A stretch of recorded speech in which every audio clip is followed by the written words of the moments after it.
السلام علیکم ورحمۃ اللہ وبرکاتہ۔ ان الحمد للہ نحمده ونستعینه ونستغفره ونعوذ باللہ من شرور انفسنا ومن سیئات اعمالنا من يهده اللہ فلا مضل له ومن يضلله فلا هادي له أشهد أن لا إله إلا الله وحده لا شريك له وأشهد أن محمدا عبده ورسوله يا أيها الذين آمنوا اتقوا الله حق تقاته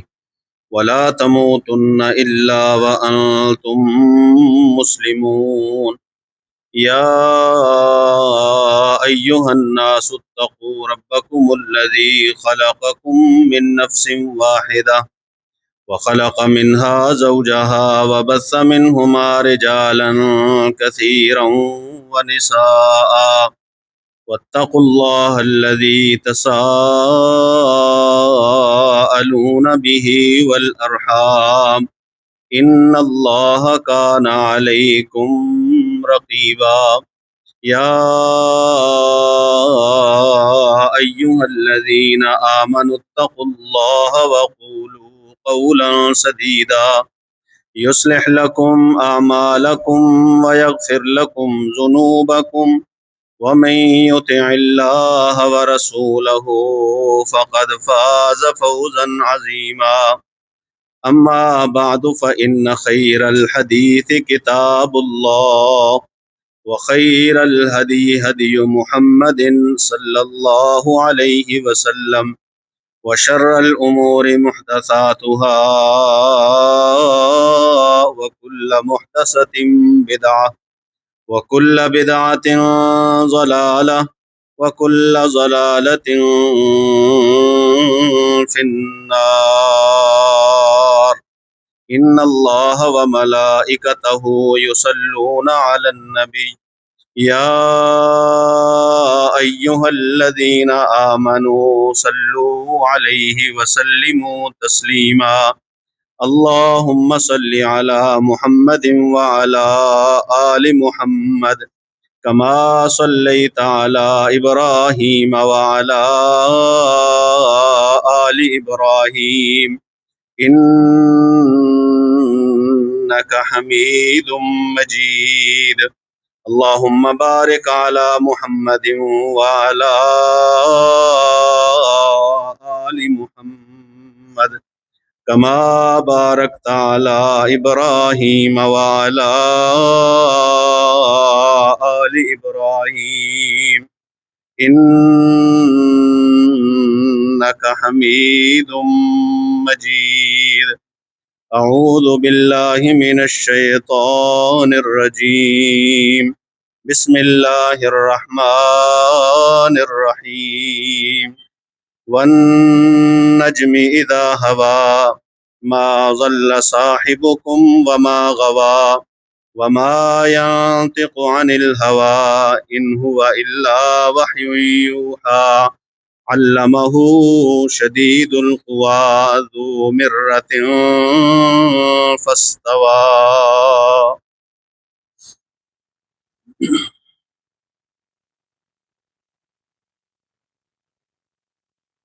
رسول اللہ صلی اللہ علیہ وآلہ وسلم کی شان و عظمت کو بیان کرنا یہ ایک ایسا عنوان ہے جو ہمارے ایمان کا حصہ ہے، ایسا عنوان ہے جو صراط مستقیم کی ایک دلیل ہے، ایسا عنوان ہے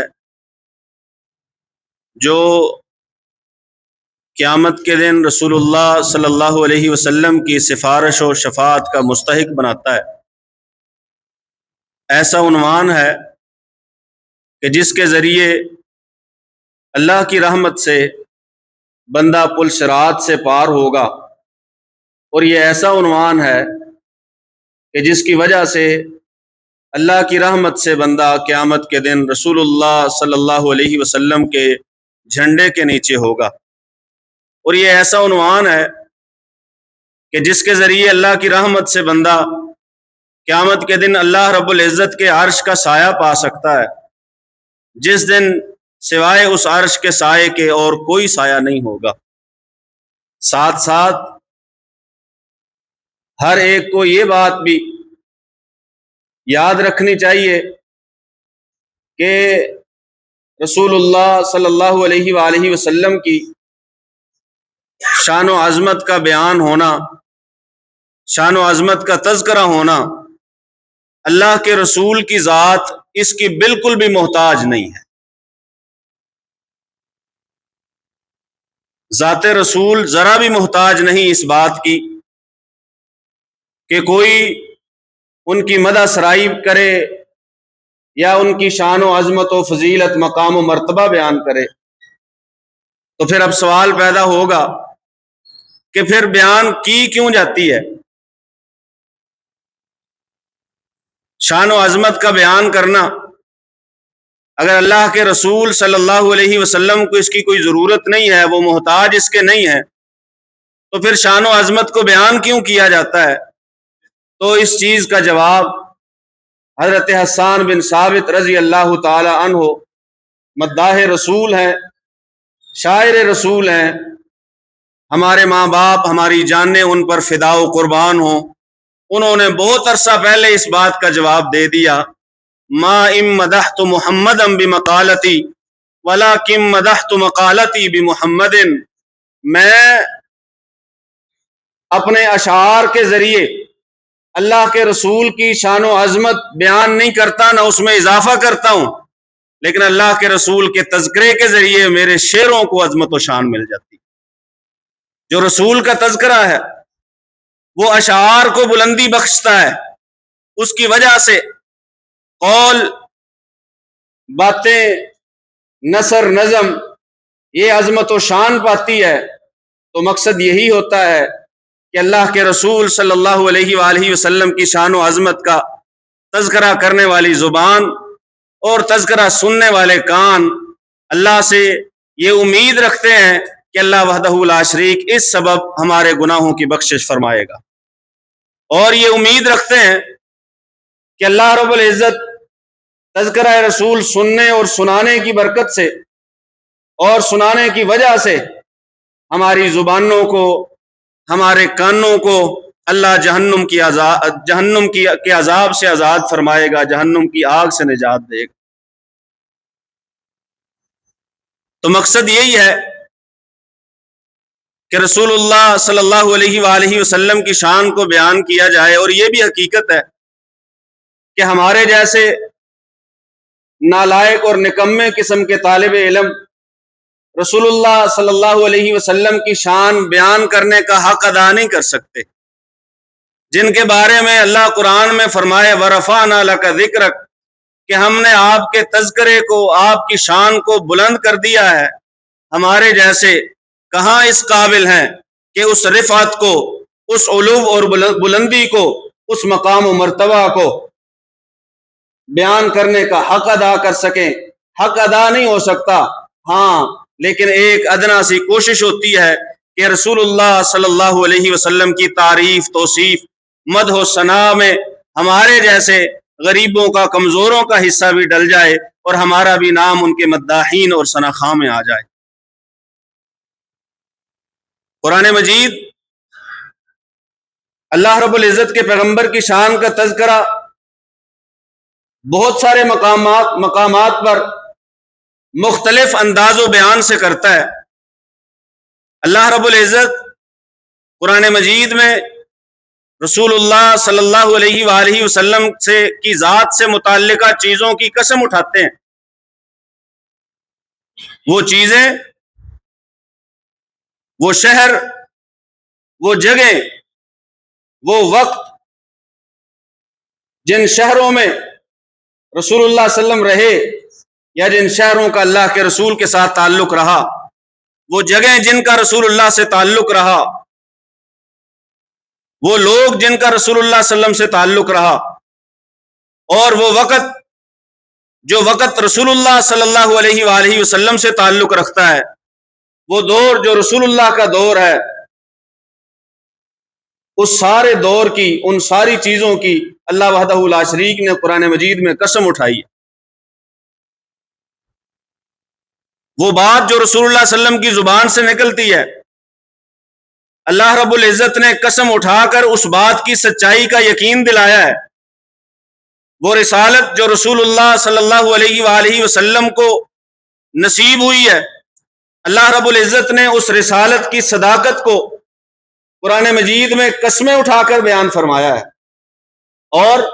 رسول اللہ صلی اللہ علیہ وآلہ وسلم کی پوری عمر کی بھی ایک جگہ پہ اللہ نے قسم اٹھائی ہے۔ سورہ ہجر میں اللہ فرماتے ہیں لَعَمْرُكَ إِنَّهُمْ لَفِي سَكْرَتِهِمْ يَعْمَهُونَ، اے محمد صلی اللہ علیہ وآلہ وسلم، ہمیں آپ کی عمر کی قسم ہے، پوری عمر کی قسم اللہ وحدہ لا شریک نے قرآن مجید میں اٹھائی۔ اور حضرت عبداللہ بن عباس رضی اللہ تعالیٰ عنہ فرماتے ہیں ما خلق اللہ تعالی وما زرع وما برع نفسا اکرم علیہ من محمد صلی اللہ علیہ وسلم، اللہ رب العزت نے کائنات میں کوئی چیز ایسی پیدا کی ہی نہیں ہے، وما زرع وما برع، کوئی بھی چیز اللہ نے ایسی پیدا نہیں کی، وہ چیز جاندار ہو یا وہ چیز بے جان ہو، جو چیز اللہ کی مخلوق ہے، اللہ نے جو کچھ بھی پیدا کیا ہے، کسی بھی چیز کی شان اللہ کے ہاں محمد صلی اللہ علیہ وسلم سے زیادہ نہیں۔ وما سمعت اللہ تعالی، اور جناب عبداللہ بن عباس رضی اللہ تعالیٰ عنہ فرماتے ہیں کہ میں نے نہیں سنا کہ قرآن میں اللہ وحدہ لا شریک نے محمد صلی اللہ علیہ وسلم کی حیات کے علاوہ کسی اور کی حیات کی قسم کھائی۔ اللہ کے رسول صلی اللہ علیہ وسلم کی زندگی کی قسم اٹھائی ہے۔ اسی لیے کائنات میں کوئی بھی چیز، خواہ وہ جاندار ہے یا بے جان ہے، دونوں جہانوں میں کوئی بھی چیز جو مخلوق ہے اللہ کی، جاندار ہے وہ یا بے جان ہے، کوئی بھی رسول اللہ صلی اللہ علیہ وسلم سے زیادہ شرف و عزت نہیں رکھتی۔ تو اللہ کے ہاں رسول اکرم صلی اللہ علیہ وآلہ وسلم کا مقام و مرتبہ یہ ہے۔ بلکہ سورہ عصر اگر آپ پڑھیں، والعصر، اللہ فرماتے ہیں مجھے زمانے کی قسم ہے۔ بعض مفسرین نے لکھا ہے کہ اللہ رب العزت یہ جس زمانے کی قسم اٹھا رہے ہیں، اس زمانے سے مراد رسول اللہ صلی اللہ علیہ وسلم کا دور ہے، کیونکہ صحیح بخاری میں حضرت ابو ہریرہ رضی اللہ تعالیٰ عنہ سے روایت ہے کہ رسول اللہ صلی اللہ علیہ وآلہ وسلم نے فرمایا کائنات میں جتنے ادوار ہیں، آدم سے لے کر قیامت کے قائم ہونے تک جتنے دور ہیں، جتنا عرصہ ہے، جتنے زمانے ہیں، ان سارے زمانوں میں سے سب سے بہترین زمانہ رسول اللہ صلی اللہ علیہ وسلم نے فرمایا میرا زمانہ ہے۔ سب سے بہترین دور رسول اللہ صلی اللہ علیہ وسلم کا ہے، سب سے بہترین زمانہ رسول اللہ صلی اللہ علیہ وسلم کا ہے، سب سے بہترین وقت رسول اللہ صلی اللہ علیہ وسلم کا ہے۔ تو اللہ کے پیغمبر صلی اللہ علیہ وسلم کی عمر کی بھی قسم اٹھائی ہے قرآن مجید میں اللہ وحدہ لا شریک نے، اور رسول اللہ صلی اللہ علیہ وآلہ وسلم کے دور کی بھی قسم اٹھائی، عمر کی بھی قسم اور دور کی بھی قسم۔ پھر اللہ کے پیغمبر صلی اللہ علیہ وآلہ وسلم جس شہر میں پیدا ہوئے، اللہ وحدہ لا شریک نے اس شہر کی بھی قسم اٹھائی، لا اقسم بہذا البلد وانت حل بہذا البلد، اللہ فرماتے ہیں میں اس شہر کی قسم اٹھاتا ہوں اے محمد صلی اللہ علیہ وآلہ وسلم، جس شہر میں آپ پیدا ہوئے ہیں، جس شہر میں آپ چلے پھرے ہیں، جس شہر میں آپ کا بچپنا گزرا ہے، والتین والزیتون وطور سینین وہذا البلد الامین۔ اللہ نے جب حضرت انسان کی عظمت اور شرافت و کرامت کو بیان کرنا تھا تو اللہ نے 3 قسمیں اٹھائیں، ایک قسم تین کی، دوسری زیتون کی، تیسری طور سینا کی، چوتھی قسم اللہ نے رسول اللہ صلی اللہ علیہ وسلم کے شہر کی، امن والے شہر کی اٹھائی۔ جن شہروں میں رسول اللہ صلی اللہ علیہ وسلم رہے ہیں ان شہروں کی قسم اللہ نے اٹھائی ہے، ان شہروں کا تذکرہ فرمایا ہے، اور ظاہر ہے اب اللہ وحدہ لا شریک نے جس چیز کی قسم اٹھائی ہے اس چیز کی عظمت شان میں کسی قسم کا کوئی شبہ رہ نہیں جاتا. اور ان شہروں کی عظمت، ان شہروں کی فضیلت صرف اس وجہ سے ہے کہ یہ شہر جو ہیں وہ یہ رسول اللہ صلی اللہ علیہ وسلم سے منسوب ہے. رسول اللہ صلی اللہ علیہ وسلم مکہ سے محبت کرتے ہیں، رسول اللہ صلی اللہ علیہ وسلم کعبہ سے محبت کرتے ہیں، رسول اللہ صلی اللہ علیہ وسلم مدینہ سے محبت کرتے ہیں، مدینہ کے در و دیوار مدینہ کے پہاڑوں سے محبت کرتے ہیں. بلکہ رسول اللہ صلی اللہ علیہ وسلم نے فرمایا یہ جو جبل احد ہے یہ ہم سے محبت کرتا ہے، ہم اس سے محبت کرتے ہیں. وہ جن کا تعلق، جن کی نسبت اللہ کے رسول صلی اللہ علیہ وآلہ وسلم کے ساتھ جڑتی چلی گئی، ان چیزوں کے بارے میں تذکرہ اللہ نے قرآن میں کیا اور رسول اللہ صلی اللہ علیہ وآلہ وسلم نے اپنے فرامین میں کیا. ان چیزوں کی عظمت و شان یہ ہے کہ اللہ کے پیغمبر صلی اللہ علیہ وآلہ وسلم اگر کہیں باہر سفر سے آ رہے ہوتے، جیسے ہی آپ کو مدینہ کے آثار نظر آتے، پہاڑ در و دیوار نظر آتے، آپ اپنی سواری کو تیز کر دیا کرتے تھے مدینہ کی محبت میں. یہ شہر دنیا کے سارے شہروں میں سے عظیم ہے ہی اس لیے کہ ان شہروں میں رسول اللہ صلی اللہ علیہ وسلم کی خوشبو پائی جاتی ہے. ان شہروں میں رسول اللہ صلی اللہ علیہ وسلم کا ایک دور گزرا ہے، ایک عمر گزری ہے. یہ اللہ کے پیغمبر صلی اللہ علیہ وآلہ وسلم سے متعلق شہروں کی اللہ وحدہ لا شریک نے قسم اٹھائی ہے. پھر اگر کوئی رسول اللہ صلی اللہ علیہ وسلم کے بارے میں بات کرتا اور اللہ کے رسول صلی اللہ علیہ وآلہ وسلم پریشان ہوتے تو اللہ وحدہ لا شریک اپنے پیغمبر کی تسلی کے لیے جو آیتیں اتارتے ہیں ان میں اللہ وحدہ لا شریک قسم اٹھاتے ہیں کچھ چیزوں. وہ آیتیں جو رسول اللہ کی پریشانی کے وقت آپ کی تسکین کے لیے، آپ کے دل کی مضبوطی اور قوت کے لیے، آپ کی ثابت قدمی کے لیے، رسول اللہ صلی اللہ علیہ وسلم کی تسلی کے لیے آیتیں اترتی ہیں. اللہ وحدہ لا شریک ان آیتوں میں بھی پہلے قسمیں اٹھاتا ہے، پھر رسول اللہ صلی اللہ علیہ وسلم پر کیے گئے اعتراضات کا جواب دیتے. وَالنَّجْمِ إِذَا هَوَىٰ مَا ضَلَّ صَاحِبُكُمْ وَمَا غَوَىٰ وَمَا يَنطِقُ عَنِ الْهَوَىٰ إِنْ هُوَ إِلَّا وَحْيٌ يُوحَىٰ. جب لوگوں نے کہا کہ یہ پیغمبر باتیں صرف اپنی طرف سے کرتے ہیں، ان کی اپنی باتیں ہیں، ان پر کچھ بھی نہیں اترتا، نہ فرشتہ آتا ہے، نہ وحی آتی ہے، نہ یہ کلام اللہ کا ہے. اللہ وحدہ لا شریک نے سورہ نجم کی ابتدا میں فرمایا قسم ہے ستارے کی جب وہ گرتا ہے، ما ضل صاحبکم وما غوا، تمہارا ساتھی نہ تو راہ راست سے بھٹکا ہے اور نہ ہی اس نے اپنا راہ گم کیا ہے،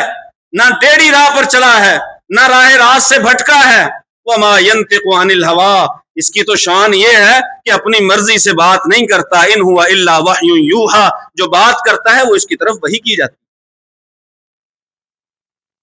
علمہ شدید القوى ذو مرۃ فاستوى، اور یہ کہنے والے کہ بات اپنی طرف سے کرتا ہے، اللہ قسمیں اٹھا کے کہتے ہیں نہیں، بڑی قوت والا بڑا عظیم فرشتہ اسے آتا ہے، وہ آ کے اس کو ان چیزوں کی تعلیم دیتا ہے. والضحى واللیل اذا سجا ما ودعك ربك وما قلى وللآخرة خیر لك من الاولى ولسوف يعطيك ربك فترضى. رسول اللہ صلی اللہ علیہ وسلم پر مکہ میں ایک دور انتہائی پریشانی کا گزرا. جب رسول اللہ صلی اللہ علیہ وآلہ وسلم کے ہاں پیدا ہونے والا بیٹا فوت ہو گیا، پھر اللہ کے رسول صلی اللہ علیہ وسلم پر کچھ دن کے لیے وحی نہیں اتری. ابو لہب اور اس کی بیوی نے پورے مکہ میں یہ بات کرنی شروع کر دی کہ جو اس کے پاس آیا کرتا تھا وہ اسے چھوڑ گیا ہے، اس کے رب نے اسے چھوڑ دیا ہے، اب اس کا رب اسے چھوڑ گیا ہے، اس کا کوئی مددگار نہیں ہے. قرآن مجید میں اللہ فرماتے ہیں والضحیٰ، قسم ہے چاشت کے وقت کی، واللیل اذا سجا، قسم ہے رات کی جب رات چھا جائے، ما ودعک ربک وما قلی، اے پیغمبر نہ تیرے رب نے تجھے چھوڑا ہے نہ تیرا رب تجھ سے ناراض ہوا، تجھے چھوڑا نہیں ہے نہ ناراض ہوا ہے. وللآخرۃ خیر لک من الاولی، اور آپ کا برا چاہنے والے سن لیں آپ کا برا چاہنے والے یہ بات اچھی طرح سن لیں کہ آنے والا دور آپ کے گزرے ہوئے دور سے بہتر ہوگا۔ بعض مفسرین نے ان دونوں اگلی دونوں آیتوں کو آخرت سے جوڑا ہے، وَلَلْآخِرَةُ خَيْرٌ لَكَ مِنَ الْأُولَىٰ، کہ آخرت آپ کے لیے دنیا سے کہیں بہتر ہوگی۔ وَلَسَوْفَ يُعْطِيكَ رَبُّكَ فَتَرْضَىٰ، کہ آخرت میں آپ کا رب آپ کو اتنا دے گا کہ آپ راضی ہو جائیں۔ مفسرین میں سے بعض نے لکھا ہے کہ اس سے مراد حوض کوثر ہے جو اللہ رب العزت رسول اللہ صلی اللہ علیہ وسلم کو عطا فرمائیں گے۔ بعض نے لکھا ہے کہ اس کا مقصد جو ہے وہ شفاعت کبریٰ ہے جو سارے نبیوں سے ہٹ کر رسول اللہ صلی اللہ علیہ وآلہ وسلم اللہ سے کریں گے۔ بعض نے لکھا ہے کہ اس آیت سے مراد یہ ہے کہ اللہ آپ کو راضی کریں گے قیامت کے دن، اور رسول اللہ صلی اللہ علیہ وسلم قیامت کے دن تب راضی ہوں گے جب اپنے آخری امتی کو بھی جہنم سے نکلوا کے جنت میں داخل کروا دیں۔ وَلَسَوْفَ يُعْطِيكَ رَبُّكَ فَتَرْضَىٰ، رسول اللہ صلی اللہ علیہ وآلہ وسلم نے فرمایا بھی ہے کہ میری سفارش کی وجہ سے، میں جب اللہ کے حضور سفارش کروں گا، مانگوں گا اللہ سے، تو میری سفارش کی وجہ سے میری امت کا وہ بندہ بھی جہنم سے نکال لیا جائے گا جس کے سینے میں رائی کے دانے کے برابر بھی ایمان ہو۔ رائی کے دانے کے برابر، آپ یوں سمجھیے کہ ریت کے ذرے کے برابر بھی ایمان ہوگا۔ اللہ قسمیں اٹھا کے یقین دلاتے ہیں، اے پیغمبر صلی اللہ علیہ وآلہ وسلم پریشان ہونے کی ضرورت نہیں ہے، تیرا رب تجھے چھوڑ نہیں گیا، بلکہ تیرے رب نے تو تیرے لیے دنیا و آخرت میں بہت کچھ رکھا ہوا ہے۔ اِنَّا أَعْطَيْنَاكَ الْكَوْثَرَ فَصَلِّ لِرَبِّكَ وَانْحَرْ إِنَّ شَانِئَكَ هُوَ الْأَبْتَرُ۔ کہنے والوں نے کہا بیٹے بچے نہیں ہیں، بیٹے بچے نہیں ہیں، اولاد چلے گی نہیں، نام باقی نہیں رہے گا۔ اللہ فرماتے ہیں پیغمبر صلی اللہ علیہ وسلم پریشان کیوں ہونا ہے، ہم نے تجھے اتنی امت عطا فرمائی ہے جتنی کسی اور پیغمبر کو دی ہی نہیں ہے۔ آپ بس نماز پڑھی اور اپنے رب کے لیے قربانی کیجیے۔ ان شانئک هو الابتر، رہی بات کہ نام کس کا باقی رہے گا، تیرے دشمن ہوں گے جن کا نام مٹے گا، تیرا نام مٹے گا؟ نام مٹ کیسے سکتا ہے؟ ورفعنا لک ذکرک، رسول اللہ صلی اللہ علیہ وآلہ وسلم سے پوچھا گیا، اللہ کے پیغمبر صلی اللہ علیہ وآلہ وسلم، یہ رفعنا لک ذکرک میں آپ کا تذکرہ، آپ کے نام کی بلندی کا کیا معنی ہے، کیا مطلب ہے؟ رسول اللہ صلی اللہ علیہ وسلم نے فرمایا جب جبریل یہ آیتیں لے کر آئے تو میں نے ان سے پوچھا تھا کہ میرے نام میرے ذکر کی بلندی کا معنی کیا ہے۔ جبریل کہتے ہیں کہ میں نے بھی اللہ وحدہ لا شریک سے پوچھا تھا کہ وَرَفَعْنَا لَكَ ذِكْرَكَ میں رسول اللہ صلی اللہ علیہ وسلم کے نام کی بلندی، تذکرے کی بلندی کا مطلب و مقصد کیا ہے؟ تو اللہ وحدہ لا شریک نے مجھے کہا تھا اِذَا ذُكِرْتُ ذُكِرْتَ مَعِيَّ، کہ اے پیغمبر صلی اللہ علیہ وسلم جہاں میرا نام لیا جائے گا وہاں تیرا نام لیا جائے گا۔ نام ختم کیسے ہو سکتا ہے؟ مسلمان کی ساری زندگی میں پیدا ہونے سے لے کر مرنے تک اللہ کا بھی نام لیا جاتا ہے، رسول اللہ صلی اللہ علیہ وآلہ وسلم کا بھی نام لیا جاتا ہے۔ اذانیں جو پوری دنیا میں گونجتی ہیں، دنیا کا کوئی کونا کوئی خطہ ایسا نہیں ہے جہاں پہ اذان نہیں گونجتی، اور 24 گھنٹوں میں سے کوئی وقت ایسا ہے نہیں کہ جس وقت میں کہیں نہ کہیں دنیا میں اذان نہ ہو رہی ہو۔ اذان میں جہاں اللہ وحدہ لا شریک کا تذکرہ ہے وہی محمد الرسول اللہ صلی اللہ علیہ وسلم کا تذکرہ ہے۔ نام کیسے ختم ہو سکتا ہے؟ اللہ فرماتے ہیں پیغمبر پریشان ہونے کی ضرورت نہیں ہے۔ رسول اللہ صلی اللہ علیہ وآلہ وسلم سے پوچھا گیا، اللہ کے پیغمبر صلی اللہ علیہ وسلم آپ کو آپ کے دشمنوں نے، منکروں نے، کافروں نے بہت کچھ کہا، جب وہ آپ پہ تنقید کرتے ہوں گے آپ کو تکلیف تو ہوتی ہوگی؟ رسول اللہ صلی اللہ علیہ وسلم نے فرمایا ہاں ظاہر ہے جب وہ مجھ پہ تنقید کرتے تھے تکلیف تو ہوتی تھی۔ آپ نے فرمایا سب سے زیادہ تکلیف مجھے اس بات پہ ہوتی تھی جب کوئی مجھے کہتا تھا کہ یہ پاگل ہے۔ سب سے زیادہ تکلیف دہ جملہ رسول اللہ صلی اللہ علیہ وسلم کی زندگی میں یہ تھا کہ جب کوئی رسول اللہ صلی اللہ علیہ وسلم کو دیوانہ کہتا، پاگل کہتا، مجنوں کہتا، اللہ کے پیغمبر صلی اللہ علیہ وسلم نے فرمایا جب یہ بات کہی جاتی مجھے سب سے زیادہ تکلیف پہنچا کرتی تھی۔ تو اللہ وحدہ لا شریک نے پھر سورہ قلم اتار دی، نون والقلم وما یسطرون، قسم ہے قلم کی اور جو وہ لکھتے ہیں اس کی قسم ہے۔